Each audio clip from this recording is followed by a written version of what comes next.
आज नवरात्रि का 8वां दिन है, यानी कि आज अष्टमी है और अष्टमी पर महागौरी की पूजा होती है। महागौरी की पूजा देवी के मूल भाव को दर्शाती है। नवरात्रि की अष्टमी का विशेष महत्व होता है। कई लोग अष्टमी पर कन्या पूजन कर अपना व्रत खोलते हैं और जानते हैं कैसे महागौरी की पूजा आज की जाए और क्या है महागौरी की शुभकारी और फलदायी पूजा का विधि विधान। हमारे साथ ज्योतिषाचार्य वाई राखी जी जुड़ रही हैं। राखी जी, आपका बहुत बहुत स्वागत है। नमस्कार, जय माता दी। आप सभी को अष्टमी की बहुत सारी शुभकामनाएं। जय माता दी। और आज अष्टमी है राखी जी, किस तरह से आज माँ को याद किया जाए? माँ गौरी का आज दिन है, बहुत खूबसूरत आज का दिन है। बहुत सारे लोगों के लिए आज नवरात्रे संपूर्ण हो रहे हैं, तो बहुत सारे लोगों के लिए नवरात्रे कल संपूर्ण होंगे। पर ये बात भी सच है कि ज़्यादातर जो है आज अष्टमी के दिन पूजा करते हैं। आज का तो विधि विधान ही बिल्कुल अलग है। आप सुबह सुबह हलवा बनाएंगे, माँ को भोग लगाएंगे, घर में पूरियाँ बनेंगी, छोले बनेंगे, कंजकों के लिए अलग अलग तरह की सामग्री लाई जाएगी। आज आपने जो जौ बीजे थे उस पर आपने जो कलश रखा था वो नारियल आप तोड़ेंगे, तोड़कर उसका जल पूरे घर में आप जो है छिड़केंगे, उस जल को स्वीकार करेंगे, पिएंगे और उस नारियल को तोड़कर माँ को अर्पण करेंगे। अगर नारियल खराब निकलता है तो समझिए ओए होए, माता रानी ने आपकी सभी इच्छाएं पूर्ण कर दी। तो इसको लेके बिल्कुल नकारात्मक भाव अपने अंदर मत लाइएगा, क्योंकि किस्मत वालों का नारियल खराब निकलता है। एक बाजार से नारियल मंगाइए, तोड़कर कन्याओं को भोग लगा दीजिए। It is more than enough. नारियल खराब होना एक अच्छा शगुन है। तो पूरे देश में नवरात्रि का त्योहार बड़ी ही धूमधाम से मनाया जाता है राखी जी। और देखिए, सबसे जो खास दिन होते हैं नवरात्रि में अष्टमी और नवमी, और आज हम अष्टमी को लेकर बातचीत कर रहे हैं। किस तरह से अष्टमी का महत्व होता है? अगर माँ को अगर प्रसन्न करना है तो किस तरह से उन्हें श्रृंगार किया जाए, उन्हें क्या भोग लगाया जाए? जी, आपका कहने का मतलब उनका स्वरूप, उनके स्वरूप की बात कर लेते हैं। देखिए, माँ का रंग बहुत गोरा है।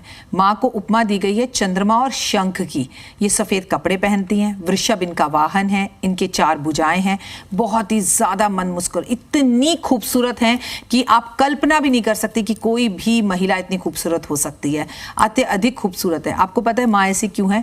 क्योंकि जब मैंने आपको पहले कहानियाँ सुनाई, ये कहानी नहीं है, ये कहानी का एक अंश है कि माँ जो है 1000 वर्ष तक जो है से भगवान को प्राप्त करने के लिए तपस्या करती रही। तपस्या करते करते पूरी मिट्टी उनके ऊपर चढ़ गई, उनका रंग काला हो गया, उनके बाल झाड़ू जैसे हो गए, बहुत बुरा हाल हो गया।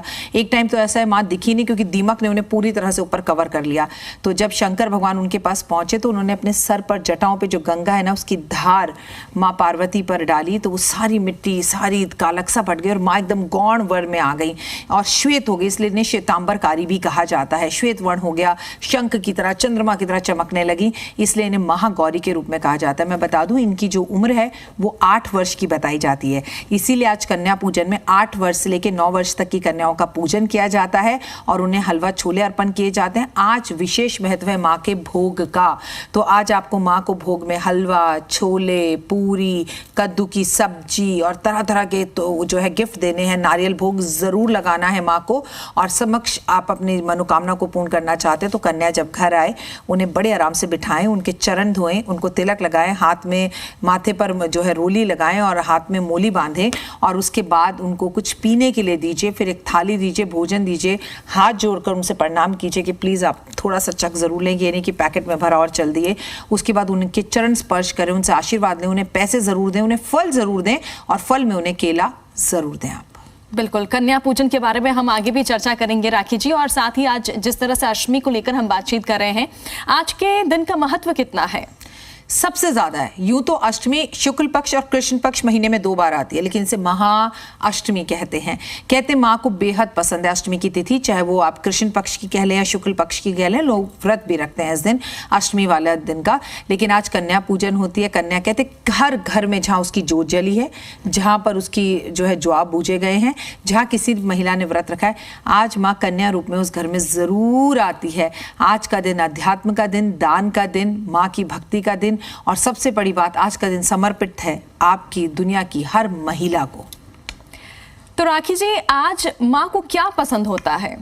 भोग की बात कर लेते हैं। मैंने आपसे जैसे कहा, हलवा, छोले, नारियल और मिठाइयाँ, गुड़ माँ को भोग में ज़रूर लगाएं। चुन्नियाँ दें माँ को और आज माँ को चूड़ियाँ बच्चियों को पहनाएं और बच्चियों के चरण स्पर्श करें। गंगा जल से उनके पैर ज़रूर धोएं, उनके पैर को अपने मस्तक पर ज़रूर रखें।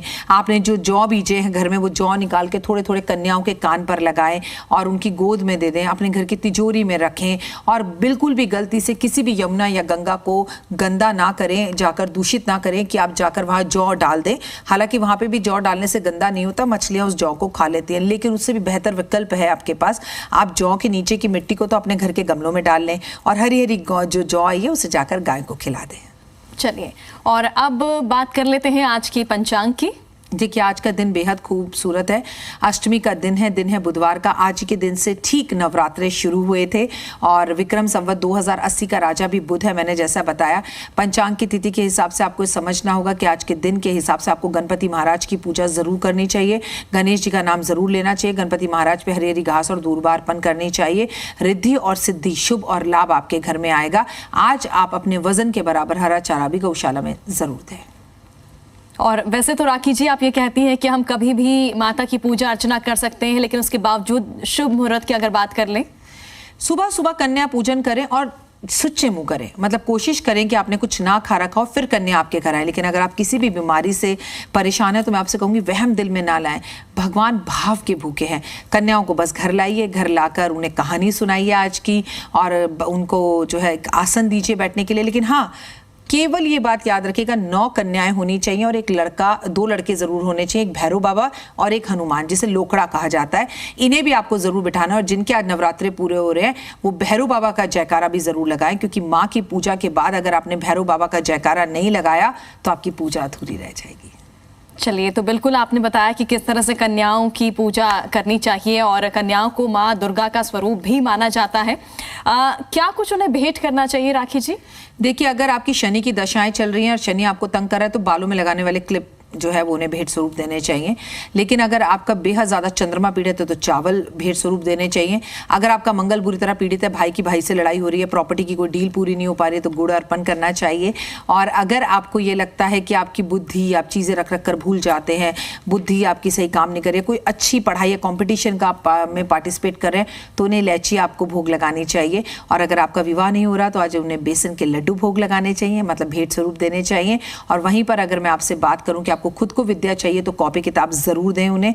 और पैसे तो आपको हर हाल हर कीमत में देने हैं, पर 10-10 रुपए का नोट अपनी आर्थिक स्थिति को देख कर दें। लेकिन अगर आपकी आर्थिक स्थिति सही है तो पैसे भी दिल खोल कर दें। चलिए, और अगर व्रत की बात कर ले तो क्या हमें कन्या पूजन के बाद व्रत खोलना चाहिए? बिल्कुल जी, और उसी जगह पर बैठकर खोलना चाहिए जहां आपने कन्या पूजन किया है। मतलब अपने घर में कन्या को जरूर बुलाएं। मैं लोगों को देखती हूँ, लोग थाली सजाते हैं, मंदिर में जाकर कन्याओं को पकड़ा देते हैं। अब आपने एक तपस्या करी भगवान को प्राप्त करने के लिए, भगवान तो आपके घर आए ही नहीं ना। आपने भगवान को बाहर के बाहर अपने गेट से जो है गेट आउट कर दिया कि आप जाओ, बस हम बाहर बांट रहे हैं जाके प्रसाद। मजबूरी है, सासू माँ या घर में ये चीज़ें अलाउड नहीं है तो मैं समझ सकती हूँ। लेकिन अगर शिद्दत से पूजा की है तो वो दुर्गा का पाँव आपके घर पर पड़ना चाहिए और लड़ाई झगड़ा नहीं होना चाहिए। बाल बांध कर, शिद्दत से उन्हें बिठाकर, मैं तो कहती हूँ उनके साथ बैठकर व्रत खोलो ना, इससे तो बेहतर और कोई बात ही नहीं होगी। हर किसी के घर में तो इतना भाग्यवान इंसान होता नहीं उसके घर बेटी हो, करोड़ों में कोई एक होता है जिसके घर बेटी होती है। और जब भगवान किसी से बहुत खुश होता है ना, उसके घर बेटी होती है। बिल्कुल। और आज ऐसी वो कौन सी गलतियां होती हैं जो हमें नहीं करना चाहिए? देखिए, आज के दिन सबसे पहली बात तो अपने घर में हम कन्याओं को बाहर से बुला लेते हैं, उन्हें बिठाते हैं। वो ज़रूरी भी है, नियम है कि बाहर की बच्चियों को बिठाएं। लेकिन सबसे बड़ी प्रॉब्लम होती है 12-12, 13-13, 14-14 साल की कन्याओं को बिठाते हैं। जी नहीं, 8 साल से ऊपर, मैक्सिमम 10 साल से ऊपर कन्या नहीं होनी चाहिए। 10 भी मैं ज़्यादा बोल रही हूँ, 9 से तो ऊपर होनी ही नहीं चाहिए। एक बात का ध्यान रखिएगा, घर बुलाकर किसी का अपमान ना करें, ये ध्यान रखिएगा। आज गाय की सेवा ना करें, ये भी गलत है। आप खुद चौधरी ना बने।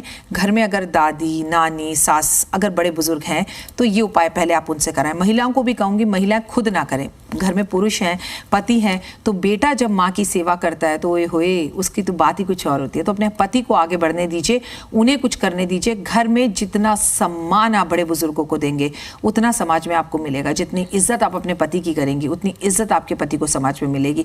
महिलाएं महिलाओं का सम्मान जरूर करें, लेकिन जब महिलाएं पुरुषों का सम्मान करने लगती हैं ना तो आपका विकास अपने आप होने लगता है।